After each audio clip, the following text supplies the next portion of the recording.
Hey guys, what's going on? Big Rob, make beer easy. Cheers. I've already been into the pint, as you can see, but today we are going to talk about the mash out, what it is, how to do it, and if it's necessary, and I'll throw you a few pros and cons towards the end. Okay, so let me get a swig here first. Let's get it in there. Yeah, that's a shout out to my old buddy Craig. Okay, guys. So the mash itself. I'm assuming I shouldn't, but I'm going to assume that a lot of people know what how to mash, what's going on. So mashing, real quickly, mashing involves soaking crushed grains in warm water for 60 to 90 minutes, also known as steeping. Okay, and the purpose of the mash is to allow the enzymes, the malt enzymes, to convert the starches in the grains into fermentable sugars that the yeast can then consume and convert into alcohol. Okay, so that's what the mash accomplishes. Whereas a mash out stops the conversion process. Okay, so when performed correctly, mashing allows a brewer like you and I, to produce a wort with the precise amount of fermentable sugars they desire. Okay, so that's the whole point behind, all right, mash this recipe at 148 degrees versus mash this one at 153 degrees.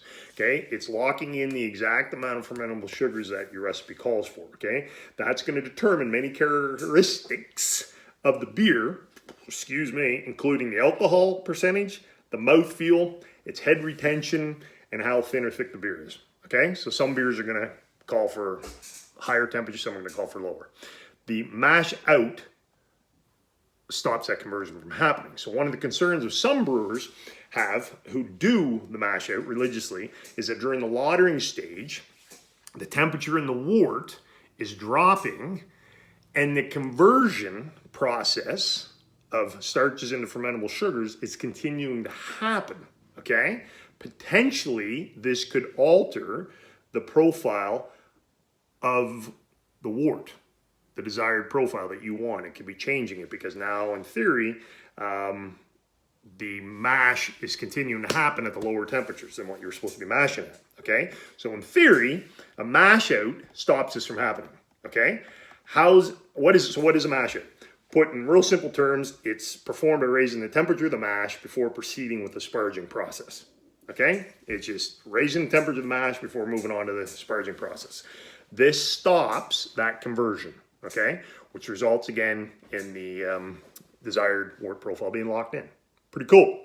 Okay, and another benefit of a mash out is the higher temperatures used in the mash out also make the wort less thick or syrup-like and allow it to flow more freely during the lautering stage. Okay, so mash out temperature. 168 degrees Fahrenheit to 170 degrees Fahrenheit. Celsius, I believe that's 75 degrees Celsius to 77. Do a little Google search, you can confirm that, but I believe that's correct. So how do you perform one? Depends on your system. If you can apply direct heat like I can on these all-in-one systems, then all you do is just heat it up over medium to low temperature until the mash reaches 170 degrees Fahrenheit. Be sure you're stirring it as you're raising the temperature so it distributes the heat evenly and avoids hot spots, okay? If you're unable to apply the heat, simply add hot water directly to the mash. Now, if you go that route, and you have to have your thermometer, checking it as you go, stirring it. If you go that route, you're going to have to keep in mind that you're going to probably need to you will have to sparge with less water in order to reach your pre-boil level, okay? And that's it. And then just recirculate or stir the mash for 10 minutes. So the mash out 10 minutes at 170 degrees, either recirculating if you got a pump like these do. Well, this one has a pump, that one doesn't. The mash and boil doesn't. I get the older version, but my Brazilla does. If you don't, then just stir it, okay? Stirring off and on during the 10 minutes. Do you need to mash out? This is make beer easy, man. A lot of my systems. I do a mash out on these ones a lot of times now. Why? Because it's all in one system. As I'm heading towards a boil, I take it up to 170 degrees and I let her sit there. Why not? You know, it's only 10 minutes. Some of my other systems, no, I didn't bother. Have I noticed a big difference doing a mash out? No, I haven't. But that's me. A lot of hardliners would say I'm crazy, and that's fine. I probably am. So your call if you want to do one or not. My advice, exact same recipe, brew her up twice, save if you're bottling or whatever, kegging, save a bottle, you know, whatever, save a sample from each one, test them out, see if you notice a big difference, okay? If you're able to apply direct heat to your system, 10 extra minutes, who cares, why wouldn't you do it? You know, that's kind of my thoughts these days. Pros and cons of mashing out. Con is you got to be careful of this. If your temperature's too high, it can cause tannin extraction, which will result in off flavors. Okay, so any higher than 170, you can start getting off flavors. Now, if you get up to 175, you know, very quickly because you overshot it, don't panic. It's got to sit there for a while at that temperature for those off flavors to start developing. But that is one of the cons you got to watch for. The additional con could be that it takes an extra 10 minutes. Whoop-de-doo. Not a big freaking deal. Primary benefit of mashing out is it, in theory, locks in the precise wort profile that you want. And another benefit is that the higher mash temperatures makes the mash less thick, which makes it flow more freely during the lautering stage.